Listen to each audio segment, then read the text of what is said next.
ASMR, and I do ASMR.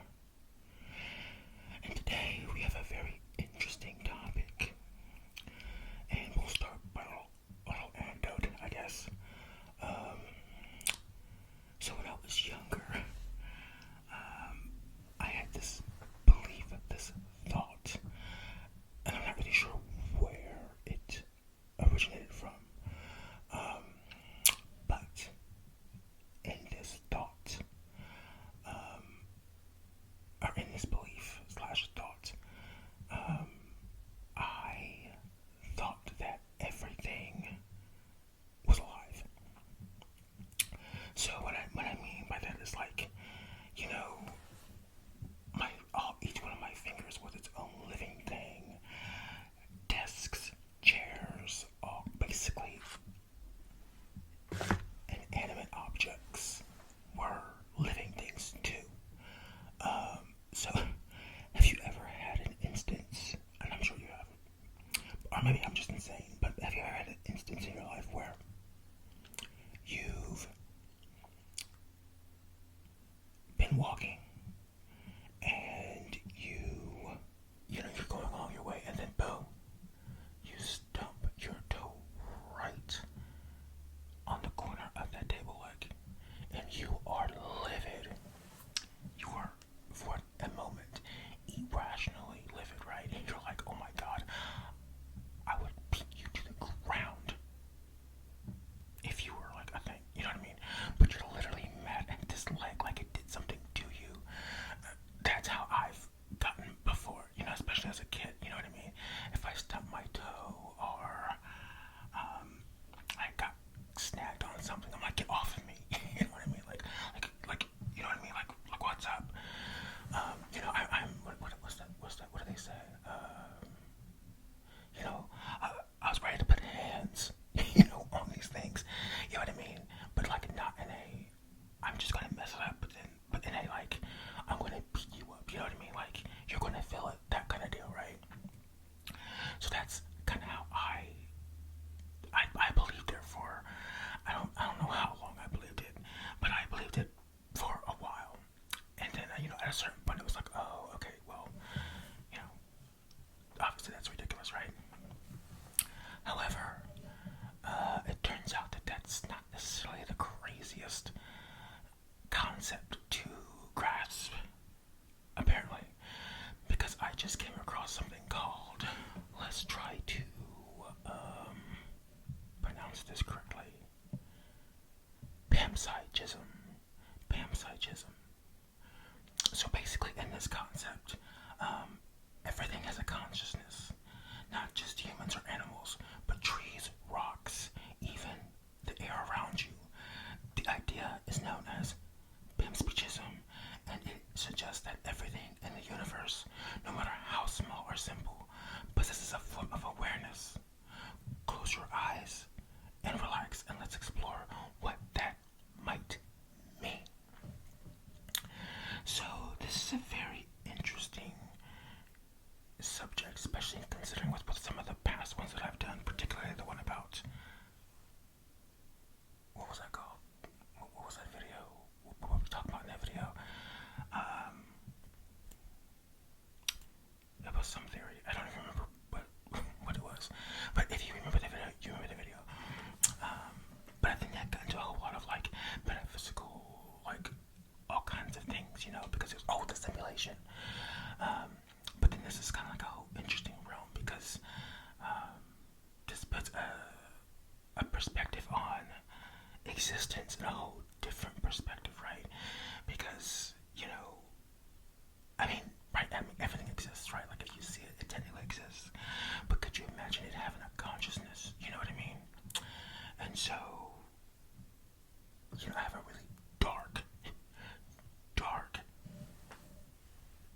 story, but it's going to be very brief and we're not going to go too into it. But when I was younger, like early teens, I used to, oh wait, you know what, is that right? Yes, so when I was like a younger kid, like an early teen, I used to self-harm, as they say. So I used to like cut myself, and you know, I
imagine that each star, while burning brightly, was also thinking in its own way.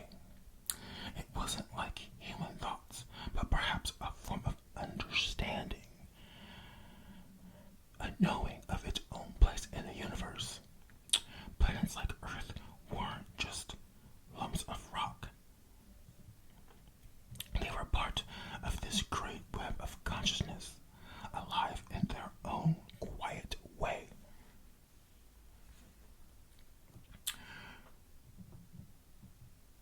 Now imagine that everything around you, your chair, the walls, the floor, holds a small flicker of awareness. According to Panpsychism, every atom has a teeny piece of consciousness. It doesn't mean that your chair has thoughts or feelings, but rather it has a subtle awareness of its own existence. Okay, so that brings us back to what I was just saying about my skin, right? So in this concept where I'm thinking about if it's consciousness, it doesn't have feelings. So I would not need to be sorry towards it, would I?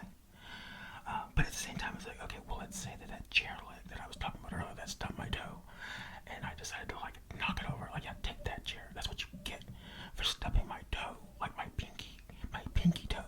Like my pinky toe is messed up over all the dang years of like being cracked into by these things, even though like it's me walking into them, but they're in my way. You know what I mean? Like obviously, like you know what I mean? Like just not be there, right?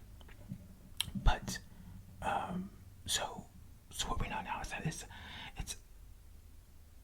it is a spark of awareness to some degree. But what does that mean? What is awareness, right?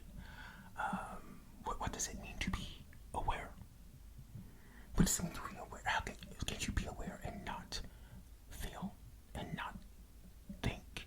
Like, how does that work? It's see, now we're getting into a bit more on the convoluted end of things, I think, because it's like, how are you aware? We would have to, okay, in the comments, let me know, tell me what your thought on that is.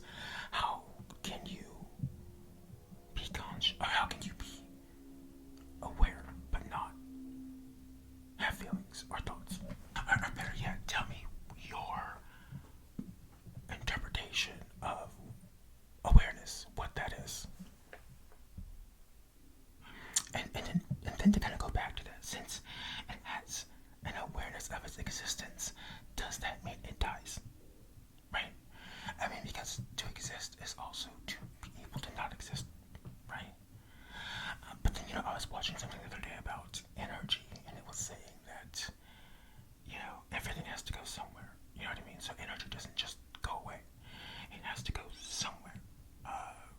And that kind of opened my mind, because it was like sometimes you just think about things in a very mundane way.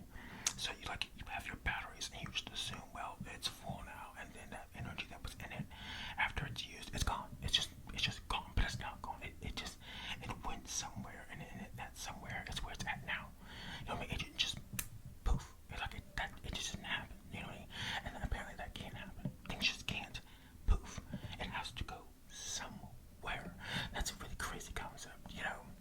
Panpsychism suggests that the world is more alive than we ever imagined. That we are part of something much larger. The universe doesn't just contain life, it is life, in a way that stretches far beyond our comprehension. So, I mean, our comprehension of the world and the universe is very key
let's say our skin or whatever, and then we see all of these like teeny microorganisms, but there's like trillions of them, right? And they're teeny, and you can't see them.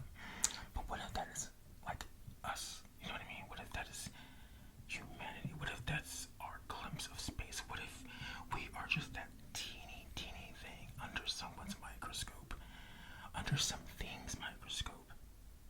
I'm pretty sure I said this in another video, or did I write it down somewhere? But in that sense, you know what I mean? Because like if you look underneath like the microscope, all of those little organisms are like living things. You know, they've got an agenda. They're doing something. Whereas, so if you look at the universe as something under a microscope, we don't necessarily